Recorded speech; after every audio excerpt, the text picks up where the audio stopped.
that side there. I guess we might as well start.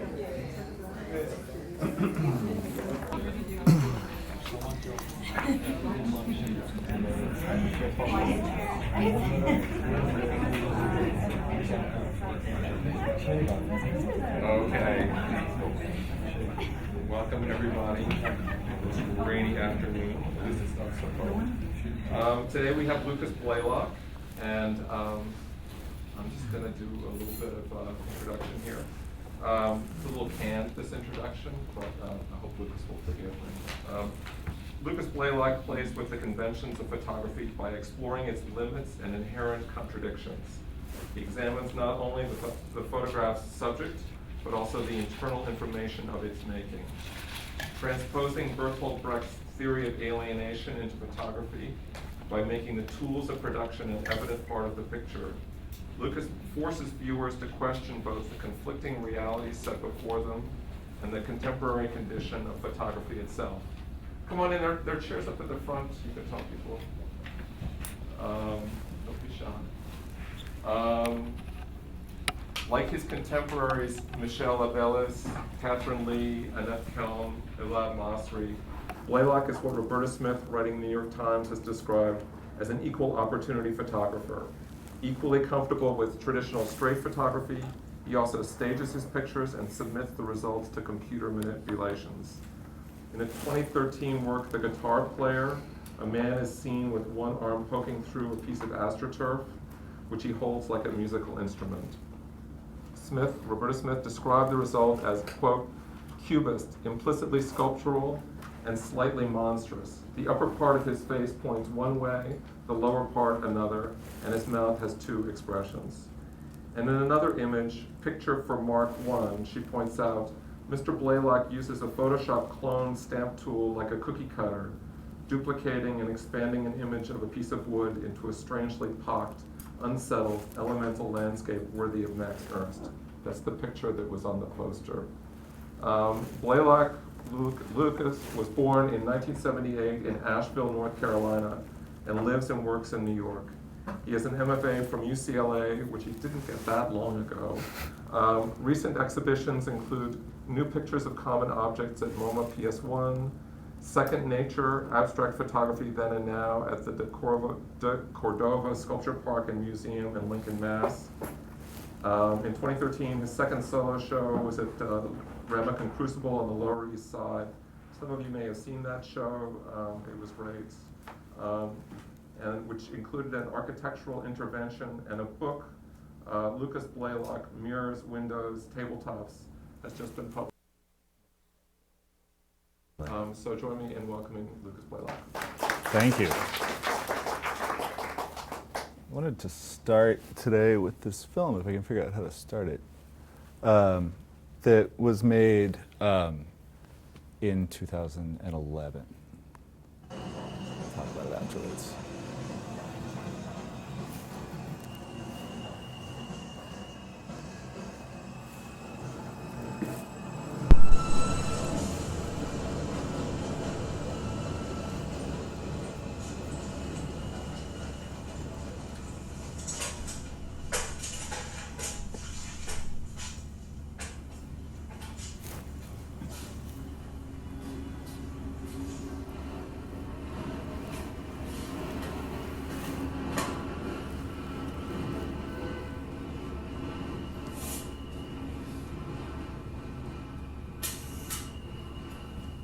I feel like everything may have been photographed. You know, if it has been, it's not to say that those photographs are good at looking at the world.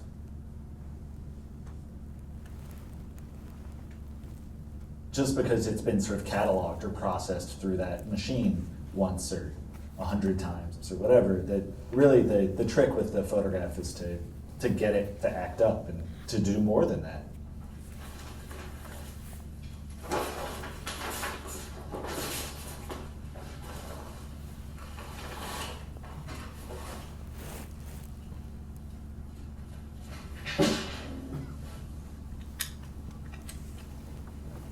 I'm going to make two of these. I'm going to shoot it one time with the bananas still, hopefully, and then one time with the longer exposure with the bananas moving.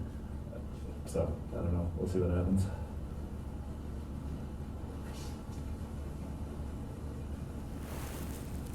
I work mostly in my living room, so it becomes about how to make that interesting for me to look at for the most part. And so, you know, I use backdrops and I use sort of all sorts of materials to sort of help bring these things into life and get you to really look at the object.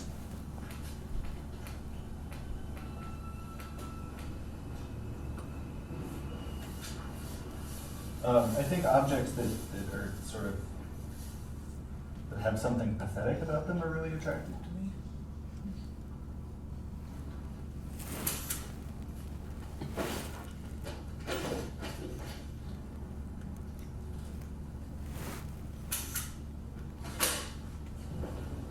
You always work fast? Yes, I always work really fast.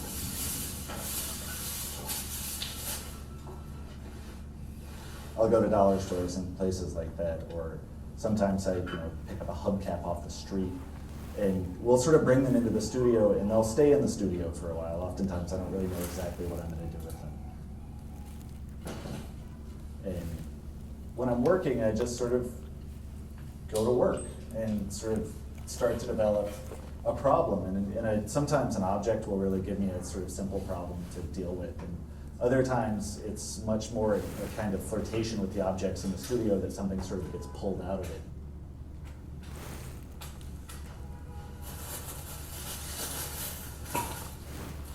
Those styrofoam forms I was talking about earlier.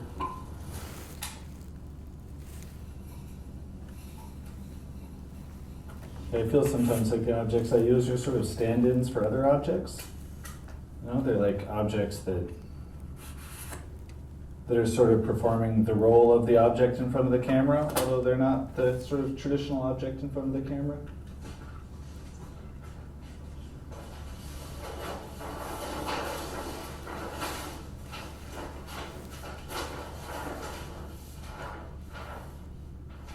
You know, I work full time, so I usually shoot at night. I like to shoot with a 4x5 camera, which has to be on a tripod, so it has these sort of rules built into it.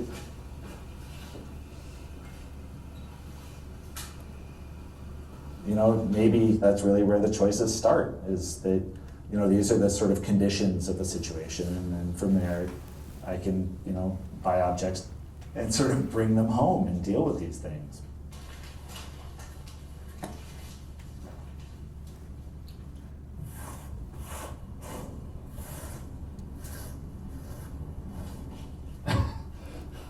This is ridiculous.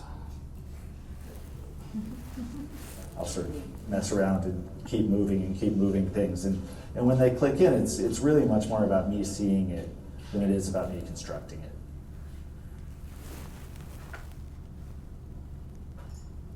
The foam isn't working. I think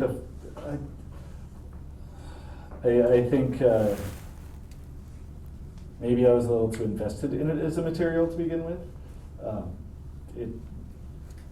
I can't say exactly why. I mean, there's got to be something to do with it.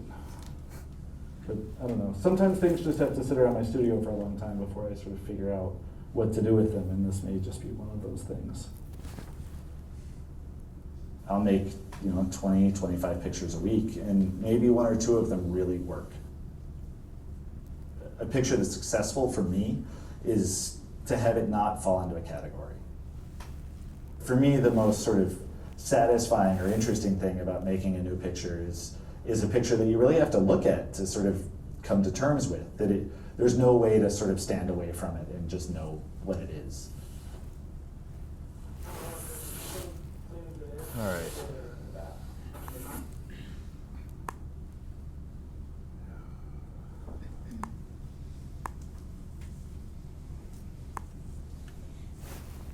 Awesome. So that film was made in the spring of 2011, which was sort of a really pivotal moment for me. And it was made by R21 for a web series they did called New York Close-Up, which is still ongoing. And there are a lot of really great films in that series. But I want to start talking about what I was thinking about and working on in sort of the 10 or so years previous to this point. and then also come up through my most recent projects. And I guess to really begin in the beginning, I grew up in Asheville, North Carolina, and lived there until I went to Bard College in upstate New York after high school. And when I was growing up, I wanted to be a writer, and I wanted to make movies. And I wasn't a particularly good student, but I read a lot on my own. And I didn't pick up a camera and start taking photographs until I was in college. And this is a photograph from that time. This is Woman 1 from 2000. And this was sort of one of my first successes. And it's a self-portrait of me as Janet Leigh from Psycho. And I like to show this picture because although it doesn't look like my more recent work, it has this sort of humor and awkwardness that are still really a part of what I'm doing. And then I'm going to show a few more pictures from this same time that are sort of more representational of the kinds of things I was doing. I wasn't always sort of making work that was directly referencing something, but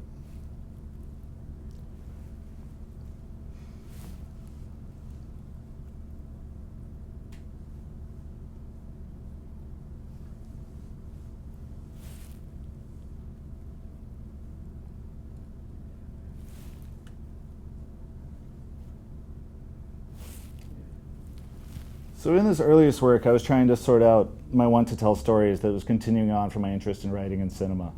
And I was trying to reconcile this with making photographs. I was studying with Stephen Shore in school, and this is one of his pictures from Uncommon Places, his late 70s series of 8x10 landscapes that were really sort of like, you know, these very mundane situations with very sort of formal organizational way of looking at them. And I was also working on the weekends for Gregory Crutzen. So these two things were sort of combining and influencing the way I was thinking a lot at the time. And I think I was sort of, like, as you saw in those few pictures, instead of sort of combining them necessarily in every image, I was sort of sometimes staging things and sometimes making straight landscape pictures and sort of trying to put them together maybe the way that a bunch of different shots from a film might be put together into a movie. But the person who was the most sort of influential for me at this time was definitely Jeff Wall. And this is an early picture of his from the late 70s called Destroyed a Room. And I was really attracted to the way that he sort of was able to combine these things, the sort of deadpan of Steven and the cinematicness or the ability to stage something that was coming with Greg Crutzen's work, but have it really feel less sort of dramatic. And I think one of the things that really was sort of central to the way that I started thinking about Jeff Wall was he talks about the photograph as continuing the sort of tableau tradition, which is literally means like the picture on the wall, which had sort of been the field of painting for a really long time. And I was initially excited about this idea because it gave this sense of freedom to imagine a picture and then stage it, or to see a scene on the street or in a painting and remake it. And it also made photography feel like it could be a vehicle for really complicated ideas. And you know, it could sort of be more than just making snapshots, which at the time I was really invested in. And for a long time after I got out of school, I approached photography by trying to make my ideas legible in this way, you know, sort of by making pictures of them. And I had concerns and concepts, and I was trying to convey them in images. And coming to photography through a desire to be a writer, a film director, I was really trying to assert what I thought was sort of directorial control into my picture making.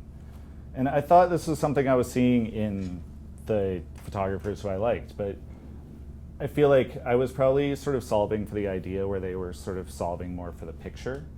And it's something that took me a long time to work out.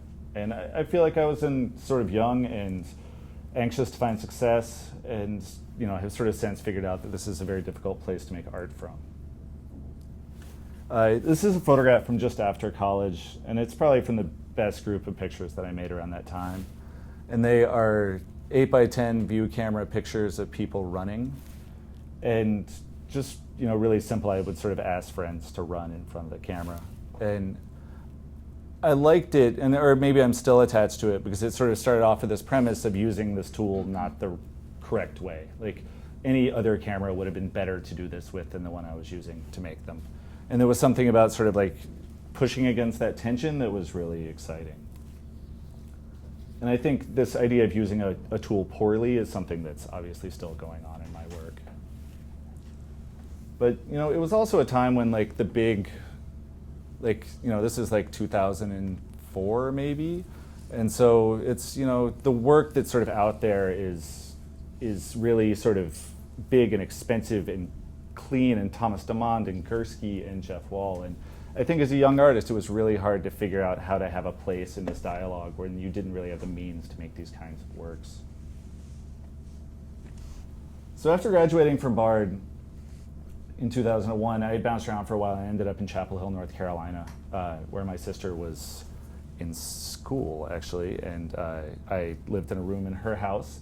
And I sort of initially thought I would be there for a very short period of time, and I ended up being there for 4 years.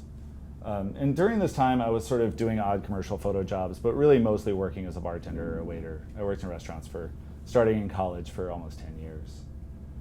And my work was sort of moving, but it just sort of lurching around and looking for answers and looking for new projects. And it really wasn't until 2007 when I moved back to New York, or really when I committed to New York for the first time, that I really sort of figured out what I was doing. But as the years went on, particularly after I arrived in New York, I continued to think through Wall's text and his ideas about tableau.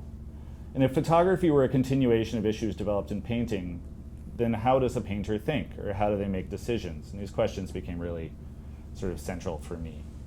And from this, I began to get really interested in painting. And this is a Courbet painting from 1851, which is particularly weird and interesting because the cows really aren't the right size. Like they're in like non-space. And I feel like, as I learned about painting, I kept running into things that weren't, like pictures I would have looked at initially and thought they were very naturalistic, and kept finding over and over again that there were all sorts of decisions in paintings that were not quite so naturalistic as I would have thought on first glance. And so one of the things that became apparent to me as I started to read is that for the most part, new paintings are made considering the history of painting. And the French philosopher Deleuze writes in his book about Francis Bacon, and this is a Francis Bacon triptych, that the painter does not begin with a blank canvas, that he only achieves this by first clearing away the cliches and conventions of painting, the habits of perception and the constraints of memory. Art is first of all a subtraction from the probable in favor of the possible. I started to wonder if something like this could also be applied to photography. So along with this interest in painting, I developed an interest in the history of photography, which sort of went all the way back to its beginnings. And before this time, before I sort of flipped this card over, I was really only interested in contemporary art. I mean, I was looking at art that went back to about the Second World War, and I really wasn't digging much deeper than that.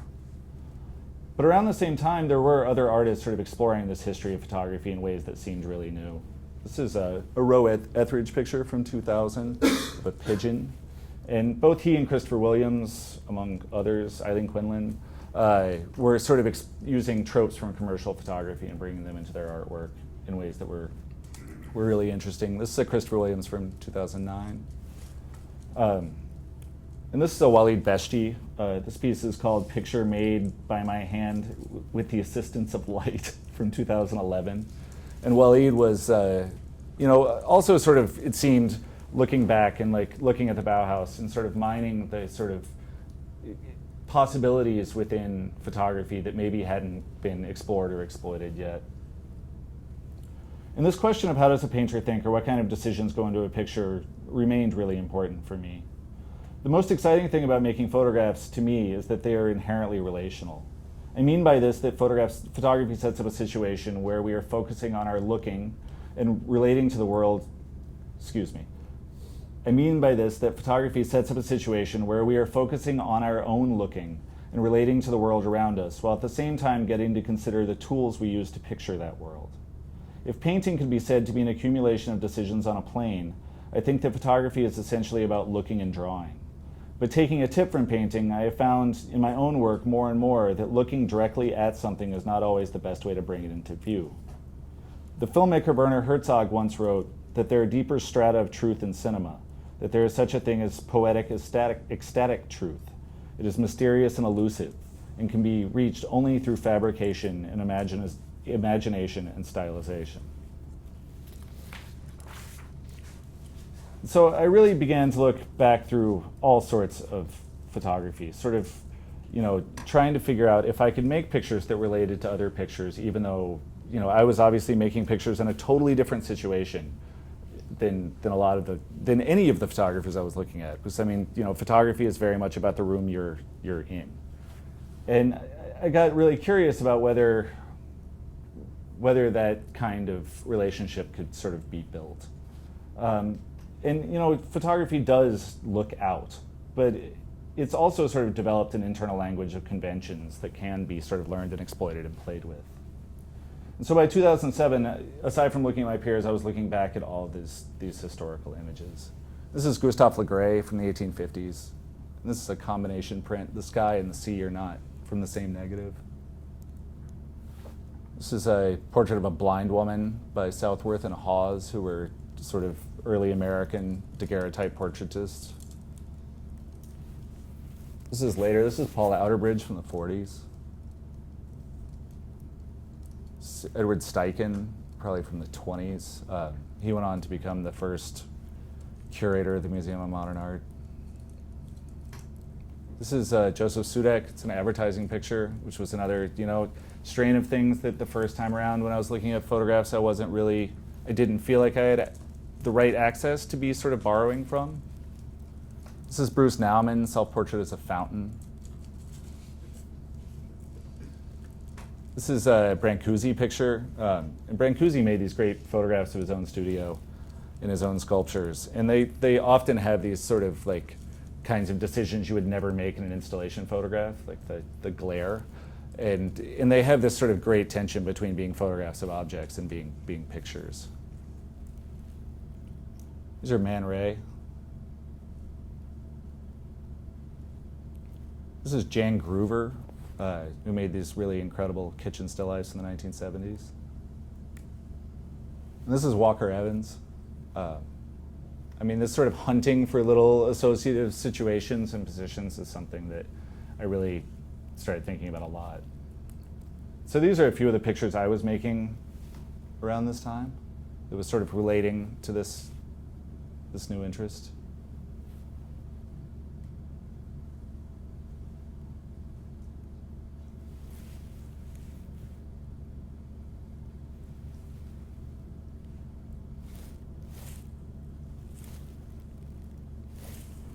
And this is the cover of my first book, which is called I Believe You Liar, which I self-published in January of 2009. And this is the first grouping of works that really started to take on these sort of new influences. These are the pages of the book. But I think one thing I could say about it is that, if in the work I was making when I was in college, if what I was thinking about doing was sort of making the shots in a film in a way, I think this book was really about sort of tropes in photography and pulling together genres or types of pictures and trying to get them to mesh together or relate to each other in ways that felt, I don't know, that had some feeling of continuity.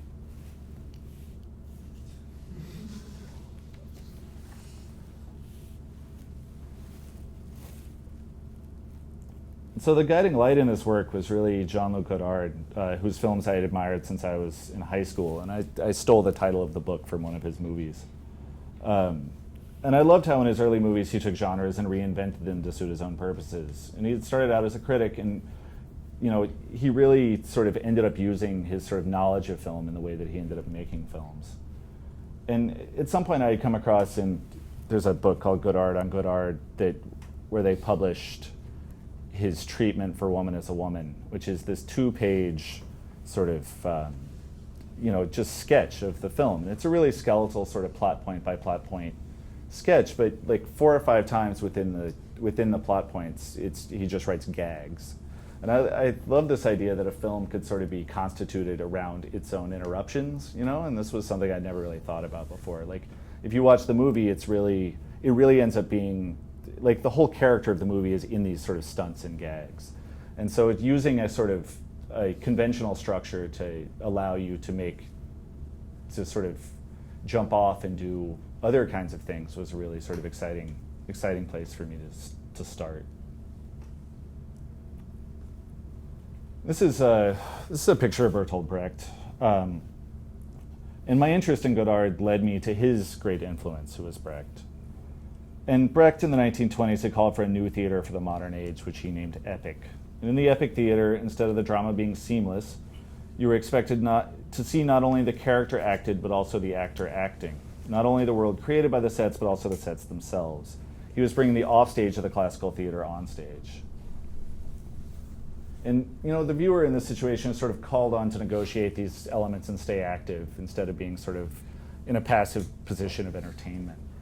And it struck me that making photographs, especially in the studio, which is very much like a theater, also has a kind of backstage that can be brought forward. In the camera, technical processing, and the conditions of the studio itself, if all of these things are all technologies that have actually been designed to be invisible or highly transparent, then you could also approach making photographs by bringing these offstage elements on stage. And this is not what I made next, but it is sort of related. This is a work called Medusa Marinera by Vic Muniz from 1997. And in 2008, I started assisting Vic full-time. So this is sort of, in the film earlier when I was talking about having a full-time job, this was my full-time job. And Vic's work largely involves using non-art materials to recreate historical artworks. And when the compositions were finished, they're photographed and shown as large photographs. And I was sort of the photographic end of his project. And so now we're sort of back around to where the film was made. This is actually a picture made while they were shooting the movie. And at the time I was living in a Brooklyn apartment with several roommates, and I was making my photographs mostly in this collapsible studio I would set up in my living room. I didn't have a car and I didn't have a whole lot of time, so I made a lot of pictures in my house. It was the same situation in the same apartment from Art 21. This job was significant for me in a number of ways, working for Vic. And it provided a stable financial situation, which felt great. But it also gave me this sort of behind-the-scenes look at how a very successful artist got things done. And I got to see it from a very sort of nuts and bolts kind of way. And I kept that job until I left for grad school in 2011. All right, so this is something I made. So I made this picture sort of accidentally in early 2009, and I sort of made it out of frustration. I just really dragged a clone stamp across a picture when I was dusting it. And there was something about it, I'd made digitally altered pictures before, but there was something about this one that felt really different. And I had the sense that it felt less like I was manipulating the image than the object was being altered somehow, and that sort of transition, like that sort of getting into the virtual space was really, felt really exciting. And I made this picture shortly after that picture, and this felt even like a next step. And so, I sort of started setting up the studio really almost every day. I had read a collection of Gerhard Richter's writing on his painting called The Daily Practice of Painting, and this idea about daily practice really sort of stuck with me. And I think this shifted something really significant in my work, because wanting to make pictures all the time sort of shifted me from sort of making a picture when I had a good idea or when I saw something interesting to sort of attempting to make pictures all the time, like you would practice a sport or practice the piano. It was just like, it was a thing I set up and sort of endeavored to do a lot. And it made it possible for me to take a lot of the thinking that I was doing about photography and sort of just put it in pictures. So if I had an idea, I would just sort of find a way to negotiate it with whatever I had at hand. And so this is the cover of my second artist book, which was all pictures from 2009. It's called Towards a Warm Math and was published by Hassler Books in January of 2011. And it was the first project that I really began to focus on the steps taken to make a picture, or what you might call the picture's mechanics. It's also the first project that sort of came out of this daily practice idea, like really being in the studio all the time. And the title of the book, Towards a Warm Math, was about the way that photography divides the world into units or photographs, and that those units can be brought together in an additive way, say in a book or a show. I wanted to replace the idea of narrative in a book or common subject with something algebraic, and there are nods to quantities throughout the book. But I was also thinking in the way that, unlike math, photography sort of, in order to make its units, needs the world. So it needs to relate through something in space to be able to to compartmentalize it. And this was sort of what I meant by warm. I was also at the time thinking about the way that photographs before digital had been like really sort of firm integers. You know, they were impressions. They had very firm boundaries. And you know, as digital sort of took over, there were all of a sudden all these sort of remainders and this sort of this real insecurity about how tight those units really were. So these are the pages of this book. And I'm realizing it more now, but I sort of put this talk together recently. I didn't realize how much it's about books, but I think for me, making books has been a really important part of, before I was getting a chance to show much, I really didn't know how else to finish a project. And so making books was this great way to sort of organize something and make something that could get, I don't know, could really be finished. And I feel like as soon as you get that kind of distance from something, you dislike it quickly. And so, you know, it gives you a way to sort of like get distance from something and sort of react to it and get to a next step. And so the books have been really important. But you know, after this project, I started to shift away from making things that looked like historical photographs. Because in this project, I feel like it's almost a love letter to the history of photography. I was really sort of looking at all of this work over this, you know, from 150 years of people making pictures and falling in love with all these pictures, and really sort of working out the problems of those pictures in my own pictures. And so I was really sort of looking for a way to sort of break away from that somewhat. And this is all really happening in slow motion, but I really started to look for other sort of models for how to make pictures. And contemporary painting became the thing that was sort of the loudest voice in that search. And so I'm going to show a bunch of painters that I've been really influenced by, some of which are, you know, contemporary is sort of loose, goes back. This is Sigmar Polke from the 1960s. This is a New York painter named Patricia Tribe, who is great, and is actually just sort of starting to show now. This is Ralda Kaiser, and I was really interested in these paintings that sort of had a relationship to objects or had a relationship to trying to look at something, but weren't sort of naturalizing that looking. This is Albert Ullin. This is not a painting, but this is Gordon Matta Clark. This is Francis Picabia's portrait of Alfred Stieglitz. This is a Klaus Oldenburg.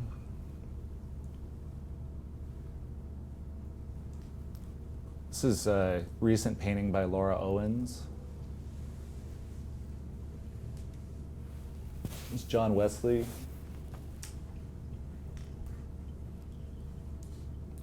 Dana Schutz.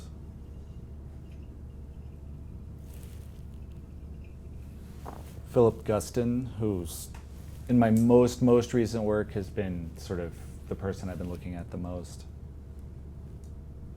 This is Amy Silman. Charlene von Heil.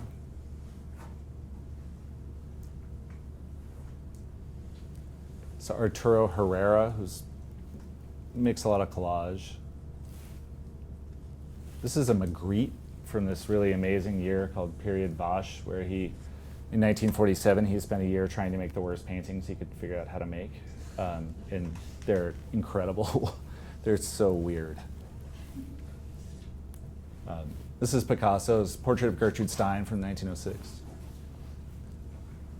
And so, you know, it's really in slow motion, but sort of, you know, ingesting these kinds of things. These are the pictures that came out of it. And this is the work that was my first solo show at Ramekin in 2011.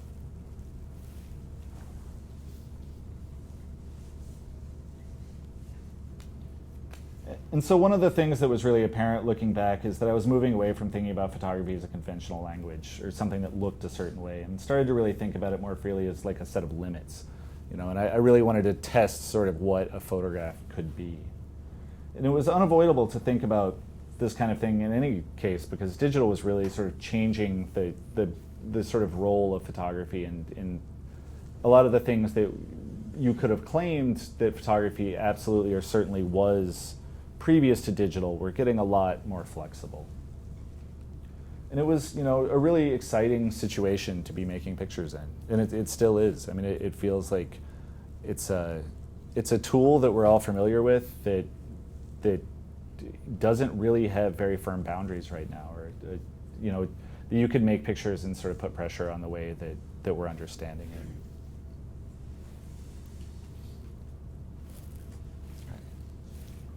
All right, so last year I began to use this term assisted camera to describe the tool I'm using to make my pictures. And the assisted camera is a description of the apparatus that contains both the camera, in my case a 4x5, as well as the computer's processing capacities. I believe that in the contemporary moment, when we refer to a photograph, we are referring to a picture made with this apparatus. You can replace 4x5 in Photoshop with iPhone and Instagram, but what I really want to point to is the bond between the sort of capturing device and the tools that we use to adjust that capture. And it's not the case that you can't make an unmanipulated picture, but that just where a short time ago we understood a photograph to be an impression on film with definite boundaries, in our digital culture we see photographs as things that are permeated by malleability. And I first used assisted camera in my graduate thesis last spring at UCLA. And after opting not to go back to school for 10 years, I enrolled in, so the R21 film happened in the spring, and I was sort of getting ready for the Ramekin show, and I had applied to school, and I really just applied to UCLA that winter, just before all of this, and got in, and really had always had it in my mind that I wanted to teach at some point in my life. And it felt like if I was going to do school, this was the right time. And even though I was starting to get some recognition and getting to show a little bit, I didn't see any time in the near future where I was going to get to quit my job. So I felt like this was a way to get some time and some space and really sort of be in a different environment. I was curious about LA, but anyways, so this sort of brings us around to my most recent book project, which is called Windows, Mirrors, Tabletops. But it sort of starts with this other book, which is John Zarkowski's. I've been flipping it around ever since I titled my book Windows, Mirrors, Tabletops. His book is titled Mirrors and Windows, but I've been calling it Windows and Mirrors ever since. But in 1978, John Zarkowski organized a book with an exhibition at the Museum of Modern Art in New York that he called Mirrors and Windows, American Photography Since 1960.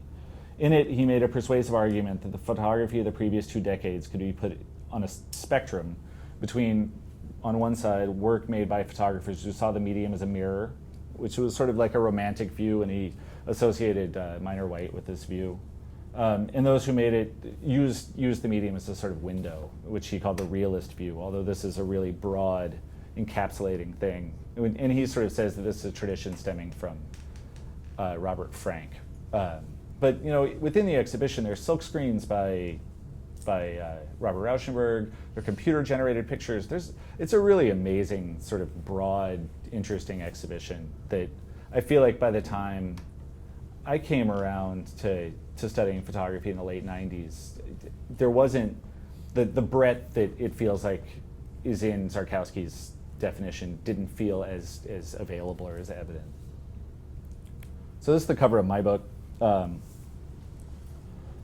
And so it is an homage to Zarkowski, but it sort of comes with this addendum. And this came about sort of less than straightforwardly. The title, Windows, Mirrors, and Tabletops, was actually written in neon in a glass shop down the street from where I lived in Silver Lake. And I thought it was an interesting an interesting sort of set of words, but I first thought about it in sort of like Ed Ruscha would like this kind of way. And after a while, I started to think about Zarkowski and think about, I think first sort of almost jokingly, sort of wondered what a tabletop might be. And then I sort of started to think about it more seriously. And I've thought about the tabletop in the title as sort of the computer's desktop or the Photoshop layers, the still life table, but it hasn't really sort of set down to any kind of fixed meaning in the way that I've been thinking about it. But it did feel like it wasn't totally presumptuous at this point to think about there being a third term, or that things really have changed quite a lot. And so for the remaining part of the talk, I'm going to basically just sort of let the pictures run. There are a lot of pictures in the book. There are like 175. So, and I'm going to talk about some of the underlying themes and ideas that are going on in the book without sort of being all that explicit.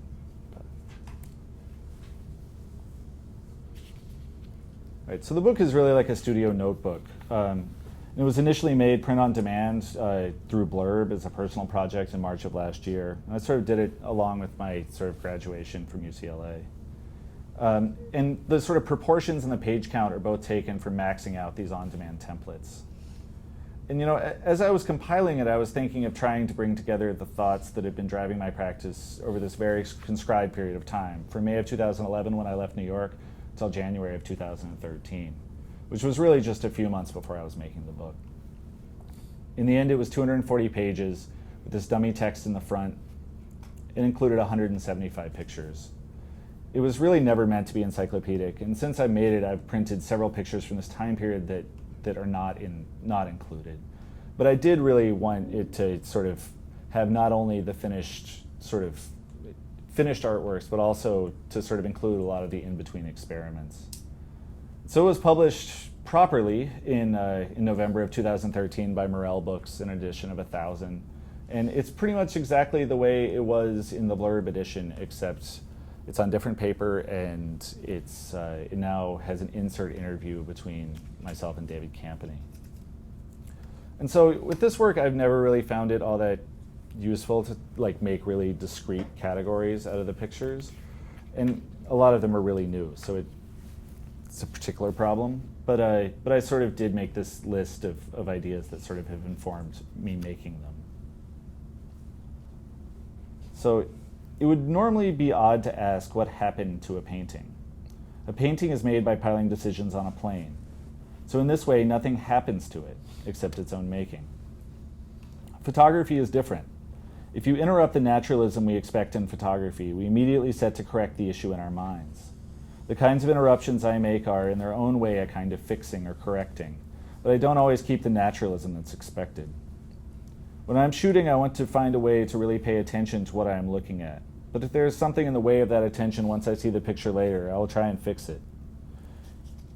If the still life is too random, but the space is good, I might obscure some of the objects to let the picture sort of deal more with the space.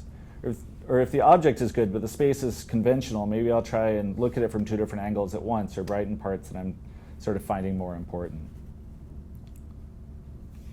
And you know, I sort of approach all of these sort of moves sort of very openly, and you know, without really hiding my hand at all.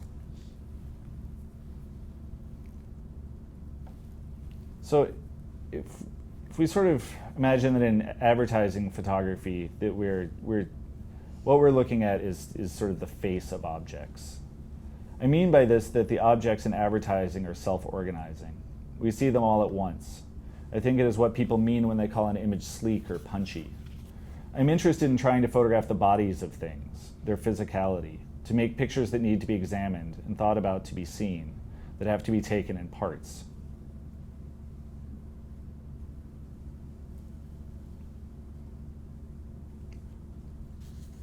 Photographs can be like storage systems.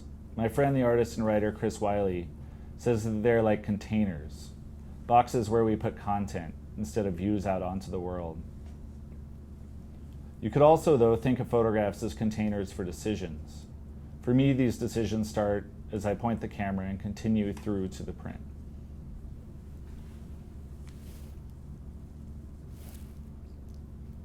A photograph can promise that something is inside of it. It promises that the object pictured is there and asks us to relate to it in this way. This is a false promise, as the photograph can't ever again become the object. This suspension of disbelief when looking is a kind of magical thinking. Certain situations can double down photography's false promise of there-ness, or make an allegory of this flatness. There's the possibility of a double flatness, photography's own and another. Contact paper or wood veneer can work like this. There's one picture in the book where I imagine photography like a cardboard box broken down for recycling. I extruded its panels by altering the image in the computer.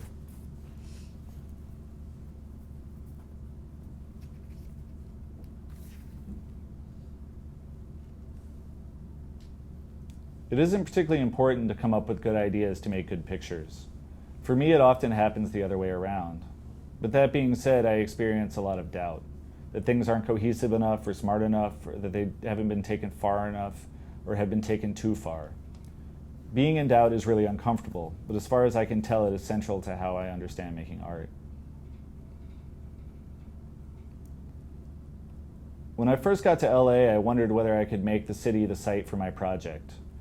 This would be something like, instead of saying that Lucas makes his pictures in the studio, which is always sort of showing itself, could I change it to Lucas makes his pictures in Los Angeles, which is always sort of showing itself? And this book is a catalog of that time.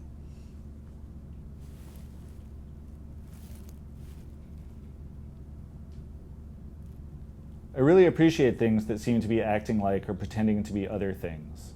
A dish towel can act like a creature, or a sticker can pretend to be a shadow.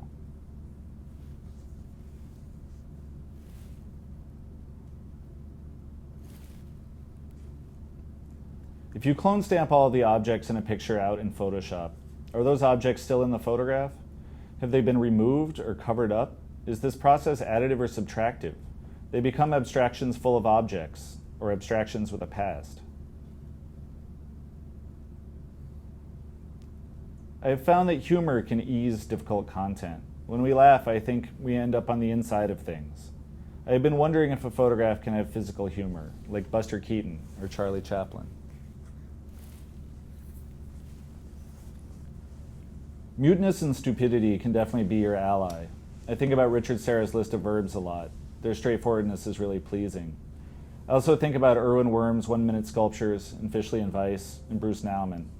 All of them understood that what is not said can be as important as what is said.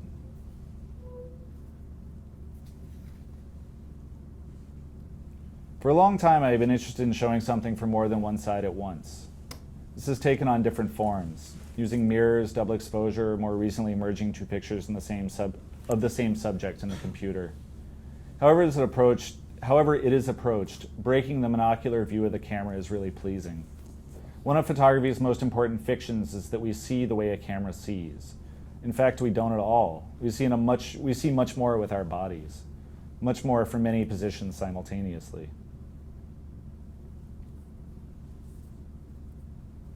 I have found that some objects are not really made to be looked at, even though they're really colorful.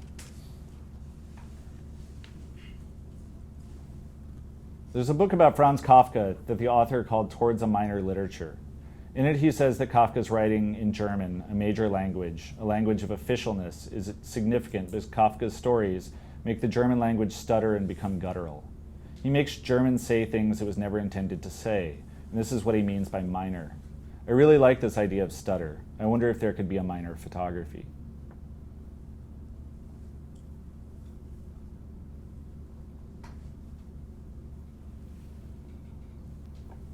A few years ago, I began to think about photography as a bad copy instead of as a good one. In the classic idea, photography makes a faithful copy of the world. We all know this has some truth and some fiction. Thinking about it as a bad copy let me discard the need to contend with this. As a bad copy, photography is more like drawing. We make a picture to try and possess and understand the world. We can make that picture with a pencil or with a camera, but it is really about possession and understanding. Michael Taussig, an anthropologist who teaches at Columbia, describes this really beautifully as touching with the eyes. And I'll let them finish, but that's all I have. I think there are about 30 more pictures.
So one thing I didn't really talk about that's maybe important to talk about a little is that the ways that a lot of these interventions get made is really procedural. You know, it's like if you have to do something like take the dust out of a picture, or brighten someone's eyes, or correct, make a correction of some sort or the other.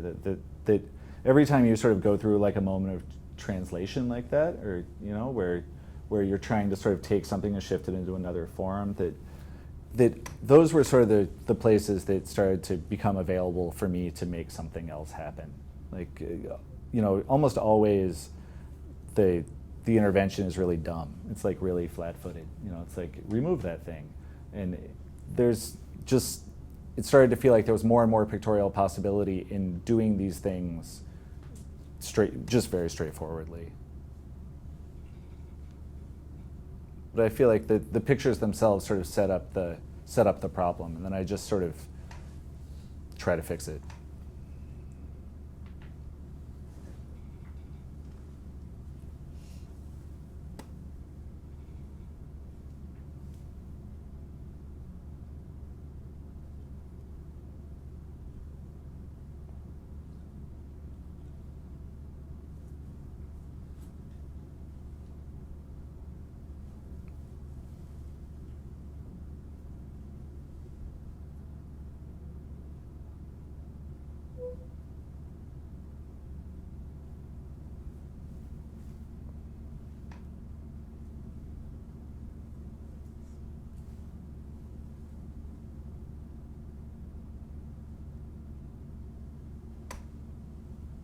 Cool.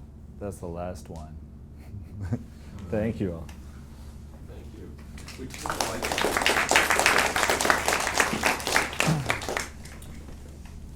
So that was great. That was fun. Thank to you. see. A lot of stuff. Questions? Anybody? Can you explain a little bit the alienation through Brecht and the object that you choose? Like alienation through the object choice? Yeah, I mean, the way I thought about Brecht was sort of the alienation of the sort of naturalism of photography. Like it seems to me that like it's weird because we don't need a photograph to be unmanipulated to think about it like a photograph. Like we can look at a picture of, say, a celebrity and understand that it's been manipulated and it's still a photograph for us. But I think if you start to use those tools more availably, that it starts to create a different kind of problem. And so Brecht for me was just about sort of taking the kind of like very naturalistic theater of photography and just sort of bringing these tools to play in it in a different way. I'm not sure it has as much to do with object choice. Object made or object choice? Object what? Just the object itself. Yeah, I mean, I'm really interested. Like the objects are really. I mean, there is something important about them as well. Like I. You chose 99 cents. Yeah, totally. I mean, I feel like it's. Yeah, their everydayness. I mean, I think one of the things about the whole project that's really important to me is that all of the decisions are really available. Like none of it is. It's all pretty straightforward. That it's sort of everything's at hand. So you can sort of relate to doing it by sort of imagining doing it. Like there's just nothing very out of reach. And I feel like the 99 cent, the cheap, like sort of inexpensive objects really sort of continued.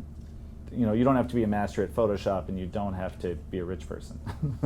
So there's a sort of a ethos or something going on in those relationships.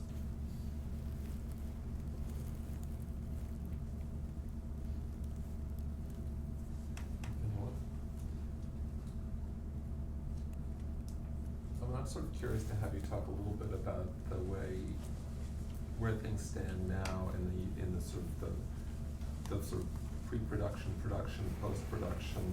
Totally. Because it seems like I know that from time to time there are actually straight Oh yeah, photos, totally. and they kind of get thrown in a way, and then you almost look at them and kind of want to know why they're not. I mean, not that that's the question, but the sort of the way you think of photography in relation to drawing. I mean, it seems like now there's such a dance between what happens before the image is shot, as the image is shot. And I wonder if you could just kind of sort of walk us through a little bit how you think about that. Are you out, taking snapshots out in the world? Not so much, right? Because you're using a view camera always, or, and then what happens sort of later? Is it that the image has a kind of insufficiency about it, or that then leads to something else, or, Totally, yeah. I'm sure that's also no one answer to No, that, but there is I think sort of a logic, and I feel like there's a continuation from sort of the beginning to the end,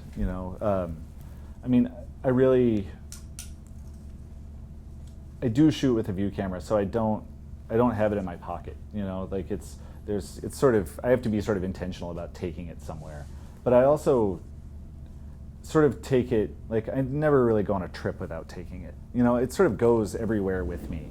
And so I'm always sort of looking for an opportunity to make a picture. And that's sort of like the ground rule, is like, if I can get interested in something and make a picture, then that's sort of where it starts, And so starting from there, sometimes, I feel like I'm just sort of, like everything can be a stopping place, There's no, so I'm going to look at something and I'm looking at it and, make a photograph, and then the sort of decisions made within that can inform what happens later, and sometimes they're just done. And if something feels done, it's like, I don't know, there's no room in it, it's like I feel like when things feel finished, there's like, they just push you back out of them. And so sometimes the straight pictures are just, they just feel very finished. Or their idea really needs this kind of, a relationship to document in the way that a straight photograph can give.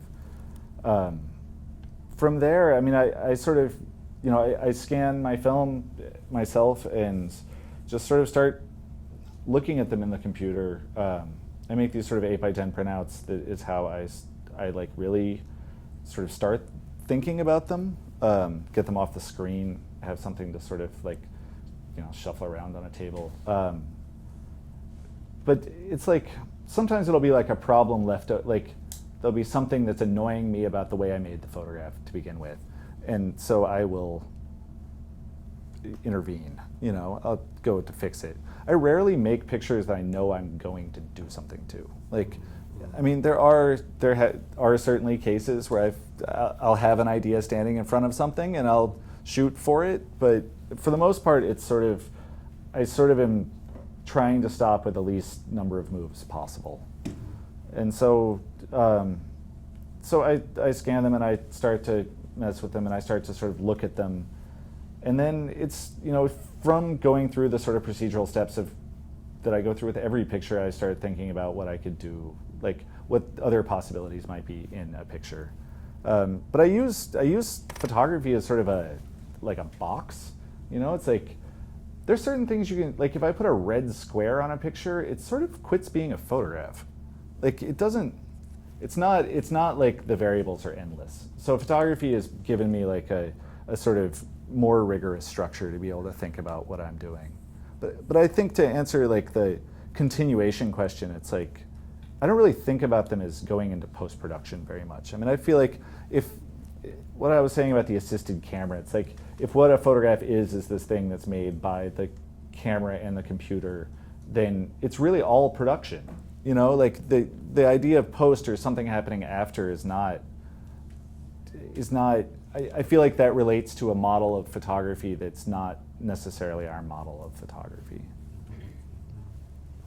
I think you said that when you were using the clone stamp tool, you felt like you were intervening with the object rather than the image. And I just wish you could talk a bit more about why that was sort of interesting and important. Yeah, I think, like, when I first started using Photoshop, everything I thought about doing was really like, it felt like I could like draw on a picture, and that was, it's like the space just became super flat, You know, like I feel like what I was saying about the red square, it's like collage makes space super flat. Like you quit looking into those pictures, you know? And there was something about that day or that action or whatever that made it feel like what was going on for me was going on, like obviously on a two-dimensional plane, but also sort of in the image space of the object. And so the sort of sculpturalness of that, of what the possibility of that move was, became more apparent to me. And so I think that was just like, I don't know, it was exciting to feel like you could get in there somehow. I don't know if that really answers it, but yeah. I was, wondering if you were considering in terms of like sculptural concerns or in terms of some relationship digital mediation has in how we view the world in general. Totally.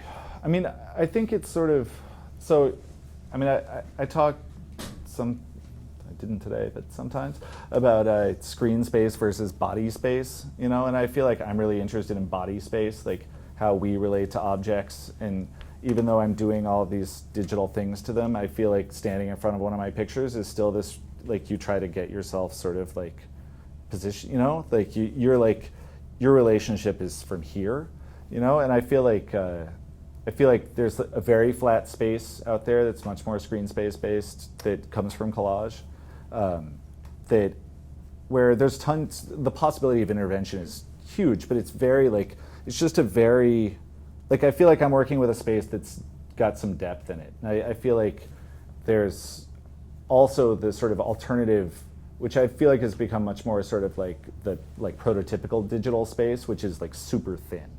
You know, and so I guess that's sort of what I was trying to talk about, was like feeling like I could get into the picture and have these things, still have, instead of relating cerebrally, like totally cerebrally like you would to a screen, that you could still relate to it and sort of like have to be uncomfortable, like feeling it, you know, was sort of exciting. So one of the things that's always has struck me since really Photoshop has become so pervasive is that the model of reality that it presents is of layers, and so no longer is the photograph this kind of uniform, either invisible glass surface that has the kind of the apparent dimension of the world, but it's much more, it's almost like I don't know, theatrical flats or something like that, or very much like collage. And a lot of your work does that too, where you kind of, like especially the sort of early collage or early cubism, where you kind of walk behind things and things get lost. It sort of translates the body space into a much more perceptual space, where you're kind of coming at something from a multiplicity of viewpoints and incorporating that into a single image, which is something that, I don't know, has often kind of been what makes a photograph interesting. Totally. Yeah, I mean, I actually think a lot about like early collage, like Brecht Picasso early collage was all things you were supposed to pick up. Like, it's all glasses and bottles and cigarettes, and you know, like nothing is, like they didn't make collages of landscapes or even of rooms. Like it was all this sort of like, you, I think, were really being asked to orient your hand and your body to this space. And that, I feel like that's like a really, like there's something really basic in us about the way that that kind of possession or that kind of question can be asked. And I feel like still life is really amazing for playing with that specific game. I'm sorry. Please. Is there a specific reason for your attachment to the view camera? Because in your manipulation process, you've moved so far into using Photoshop and pushing digital elements on the editing end. But why remain on Totally. analog? It's not religious.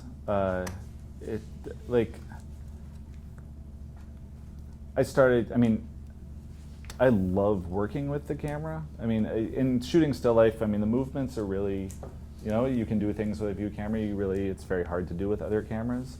But there's not, I mean, it's funny because I feel like I couldn't have gotten where I am in the work if I hadn't been, So it's like a two-part answer. The first part is that without all those moments of translation that shooting analog and going digital made happen, I don't think I ever would have figured out how to make this stuff, But at the same time, if someone gave me basically like a replacement that I could just shove in the back of my view camera that was a digital screen, I would take it, So it's not, it's like,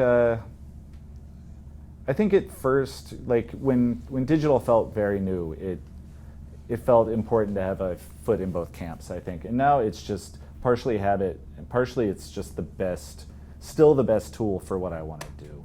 Best as in the experience of the process or the quality of, like, say it's really big, you can blow it up? Totally. I mean, the really big part is great, I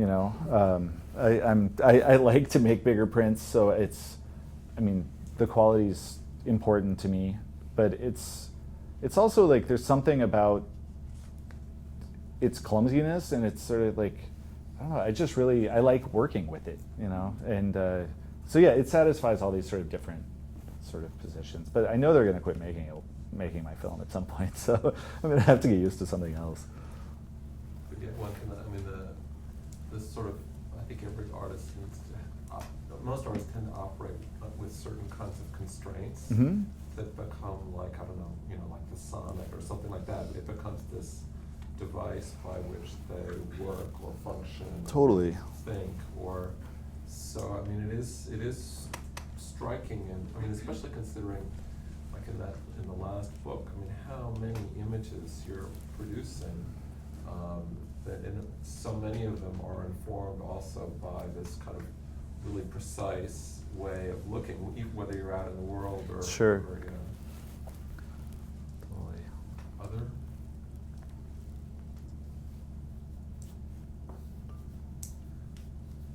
I have another question, but I don't want to be the only questioner.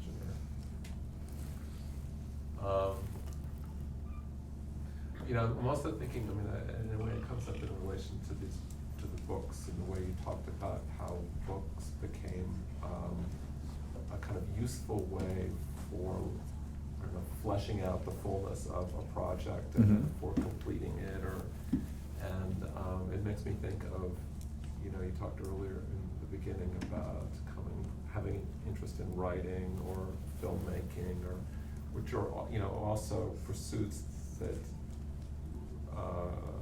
kind of tend to operate with sort of having fixed bodies of work. You make a book, you make a movie. Totally. And you're moving fairly fast, and so I'm kind of wondering, so does that book feel like a kind of a film, or say a written collection of stories or something like that, and then does that then lead you to think, having completed that, and even though maybe a lot of those images haven't yet been printed and exhibited, does that then lead you to think that, well, I'm going to go do something radically different next time, or is it more one thing after another? It's like the day-to-day practice of it is not like, I think every time I sort of tie something up, it feels like there's definitely pressure to do something new, which I feel like there is for all of us, but it's not like, I sort of often I don't know, I used to make work when I was talking about sort of being in my 20s and sort of illustrating ideas. I used to make work that really started with a concept, and then I would illustrate it with 14 pictures, and it was they were sort of, and I would be interested in sort of showing them together, different ideas that, I had sort of, I don't know, I had all sorts of ideas about how things might go, but there was very little continuity, and I think that now, but one of the things that happened at that time was that I would just constantly reshuffle things. I wasn't showing much, and I wasn't making books, and so it was I would make these things, and I would feel like they were sort of full vessels, and I would set them all beside each other, and then a year later I would borrow 6 of those and put them in the new group, and I don't know, it was just it was I could never get any distance from what I was up to, and so I feel like the books sort of, and shows too, make something happen that's outside of you, so it sort of gives you some distance from what your own project is. If they kind of write, they sort of force you to think in terms of a whole, in a sense. That Yeah. Here, this is, I mean, it may not be the definitive whole, but it's like a Totally. brackets things, or. But yeah, it may, I mean, it could relate to, I don't know, I think if I worked in more linear ways, I feel like maybe they would feel less necessary. But I think because I work in really nonlinear ways, it's really, yeah, they're really, really helpful to organize for me, you know? And it's funny to look back on Towards Warm Math and see, like when I put it out, I would have never said that it was a love letter to the history of photography. I couldn't see that at all. And you know, whatever, several years later, it's all I can see. So but it's really, I think it's really important that that group of pictures got pulled together then, and you know, like that was the shape I wanted to make. But it's, you know. And so, okay, maybe, anybody else? Oh, go I can ahead, ask Seth. a question. You can ask a question. I'm curious actually about your interest in filmmaking. Mhm. Specifically, you don't use this word, so I'm going to put a word in your mouth, but narrative. Your Sure. early work, the narrative seems to be within the picture itself, and then later on, the narrative becomes all about what you do to this picture, kind of.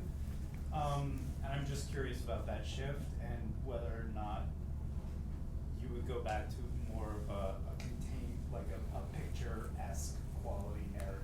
I guess. Totally. I mean, I feel like one of the things that has felt like it's shifted the most in the last 10 years has been the shift from a more cinematic model of making photographs where whether you're making straight pictures or not straight, or stage pictures or whatever, that you were really, I don't know, that this kind of verite idea was like really a part of it, to a place where I feel like at this point painting is really being referenced as much, if not more, than cinema in photography. And I feel like that's sort of the shift you're talking about in a way. I mean, I think narrative pictures became frustrating for me because at the time I really wanted them to say what I wanted them to say, and photography is just really bad at that, and I hadn't really figured that out yet. So I don't know, I mean, it's not to say that I would never make pictures like that again. I mean, I'm actually really interested in filmmaking still, and really interested in just keeping sort of pushing this thing around. But it's, I haven't figured out a way yet to approach things as sort of arbitrarily as I do, and come out with those kinds of pictures. I don't know. It's like I give myself so much freedom in making in the front, like in the shooting part, that the way that everything gets organized gets organized around this sort of, the production of the picture. And so it's, I don't know. Yeah, it hasn't come back up yet, but it could. So, yeah, briefly. You mentioned the space of veneer. You were talking about veneer. Veneer, like Oh yeah, sure. If you could just about the relationship between the sort of space of that and the photographic space very quickly. Sure. I mean, I love stuff like that because I feel like they're a lot like photographs. They're like flat things pretending to be other things, you know? And it's, I don't know. I mean, those are the kinds of things I feel like you can do. I don't know. Maybe I'm not totally sure what you're asking. Like, I was just curious as to what the attraction of using. Oh, yeah, okay. Yeah, it's just that, really. It's just like, I don't know, using this sort of fake wood grain or whatever it's sort of telling the same lie that the photograph is telling, and that was really attractive to me. The illusion. Yeah. The illusion of it. Anybody else? So you still doing pictures every day? I try. I mean, I'm not like, I say every day. It's never been every day. But it's like as much as I can possibly do it. I try to shoot, 4 days a week, 5 days a week. In your you know. Is it still? I mean, I know it's a different living. No, it's a different living room. I actually have a studio now. I had a studio at school, which was sort of my first studio ever. And then I have a studio, actually I have 2 studios right now. I'm doing the LMCC workspace program. And they give you a studio in Lower Manhattan, which is a really cool thing you guys should all look into if you're planning on staying in New York. And I also have a little shooting space in Greenpoint, which is where I live. So I'm, but yeah, just trying to keep at it. I've been photographing hot dogs a lot lately. It's weird. There's that great picture of the hot dogs on the crutch. Yeah, totally. That was the beginning. Okay, thank you very much, Lucas. Cool. Thank you all. Yeah.